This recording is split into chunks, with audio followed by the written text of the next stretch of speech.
Dear students, आप सबका एक बार फिर से स्वागत है। आज की इस वीडियो में मैं आपको क्लास से हट कुछ समझाने का प्रयास किया हूँ। आज हम समझेंगे कि a प्लस बी के होल स्क्वायर बराबर A square plus 2ab plus B square आखिर कैसे होता है। इससे पहले दोस्तों, हर रोज की तरह मैं आपको एक ही बात कहूँगा कि यदि आप हमारे चैनल पर नए हैं तो हमारे चैनल को सब्सक्राइब कर, इस वीडियो को लाइक कर, चैनल जरूर सब्सक्राइब करें। तो ज़्यादा समय न गवाते हुए आइए हम इसे समझते हैं कि आखिर ए प्लस बी के होल स्क्वायर बराबर हम इतना कैसे लिख सकते हैं। तो इसको समझाने के लिए मैंने क्या किया है कि मैंने एक वर्ग का चित्र लिया है। वर्ग के चित्र की खासियत क्या होता है कि इसकी प्रत्येक भुजाएं बराबर होता है। तो यदि हम कह दें कि वर्ग के एक भुजा की लंबाई 5 मीटर है तो बाकी सभी भुजाओं का लंबाई भी हमारा 5 ही मीटर होगा, एग्जाम्पल के तौर पर। लेकिन यहाँ पर क्या दिया हुआ है, ए प्लस बी के रूप में। तो हम करेंगे क्या कि इस चित्र को ए प्लस बी के रूप में तोड़ देंगे, यानी कि हम एक पट्टी लेंगे इस प्रकार से, थोड़ा सा चौड़ा पट्टी लेते हैं।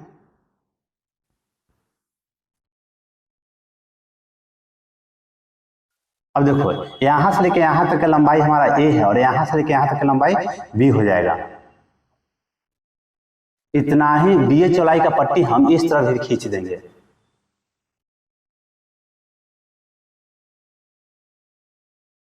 तो देखो,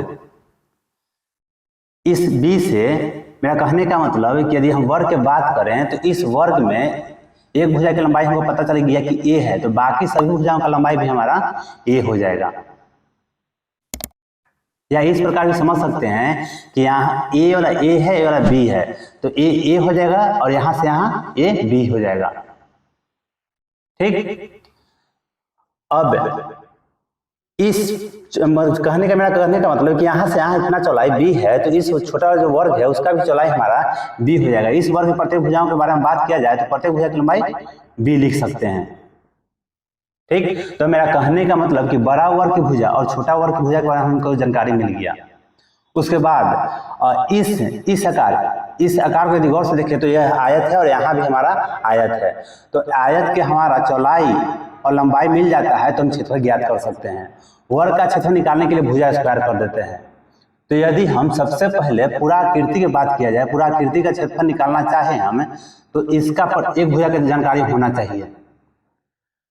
इस पूरा वर्ग का क्षेत्रफल निकालना चाहे तो इसका एक भुजा की जानकारी होना चाहिए कि एक भुजा की लंबाई कितना है। तो एक भुजा की लंबाई ए प्लस बी है। अब भुजा स्क्वायर करेंगे तो हमारा ए प्लस बी का होल स्क्वायर हो जाएगा। तो कहने का मतलब कि ए प्लस बी का होल स्क्वायर बराबर, और ये पूरा का क्षेत्रफल निकल गया।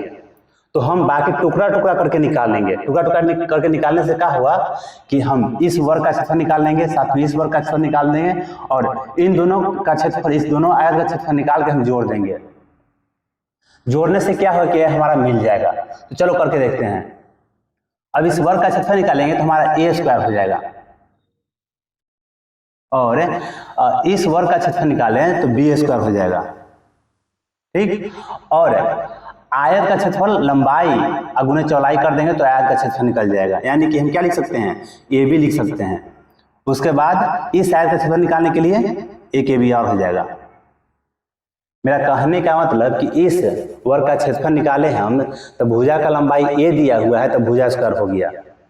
फिर उसके बाद इस छोटे वाला वर्ग का क्षेत्रफल निकाले तो इसका एक भुजा की लंबाई बी है तो बी स्क्वायर हो जाएगा। यदि आयत की लंबाई के बारे में बात करें तो आयत की लंबाई हमारा ए है और चौड़ाई बी है। तो आयत का क्षेत्रफल लंबाई गुना चौड़ाई होता है, यानी कि इसका क्षेत्रफल हमारा ए बी हो जाएगा। इसका बी स्क्वायर, इसका ए स्क्वायर, अब ए बाकी रह गया। तो ए अगर दोनों सेम है या इसका भी लंबाई ए है चौड़ाई बी है तो यहाँ भी ए बी हो जाएगा।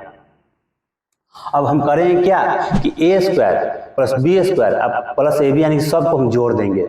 जोड़ देंगे तो हमारा क्या मिल जाएगा, ए वाला कुछ मिल जाएगा। इसको हम चाहे तो कुछ इस प्रकार से भी लिख सकते हैं, ए स्क्वायर इन दोनों को जोड़ देंगे तो प्लस 2ab और बी स्क्वायर को हम बाद में भी लिख सकते हैं। तो मेरा कहने का मतलब कि ए प्लस बी का होल स्क्वायर बराबर हमें A square plus 2ab plus B square इस प्रकार से लिखा जाता है। यानी कि इस चित्र के माध्यम से अब आप समझ रहे होंगे कि आखिर ए प्लस बी के होल स्क्वायर बराबर इतना क्यों होता है। या अन्य तरीका से भी हम समझ सकते हैं कि ए प्लस बी के होल स्क्वायर बराबर ए प्लस बी गुने ए प्लस बी। कहने का मतलब कि a प्लस बी के घात कितना है 2 है, जिसे हम 2 बार इस प्रकार से लिख सकते हैं। अब देखो जो साधारण विधि है गुना करने का, उससे हम गुना करते हैं। तो a प्लस बी से हम गुना करेंगे, a प्लस बी में हम a प्लस बी से गुना कर देंगे। कुछ इस प्रकार से हम गुना करते हैं।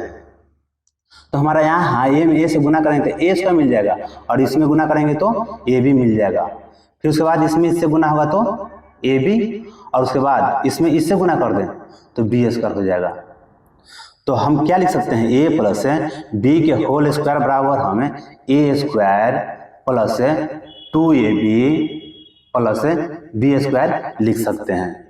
तो हम चाहे तो a प्लस बी के होल स्क्वायर बराबर इस चित्र के माध्यम से समझ कितना लिख सकते हैं, या हम इसे गुना कर दे साधारण विधि से, उसके माध्यम से हमें a प्लस बी के होल स्क्वायर बराबर a square plus 2ab plus b square दिखा सकते हैं।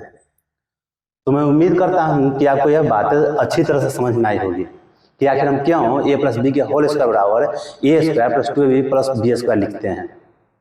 तो मैं उम्मीद करता हूं कि आपको यह वीडियो अच्छी लगी होगी। तो वीडियो को लाइक करें, चैनल जरूर सब्सक्राइब करें। Thanks for watching.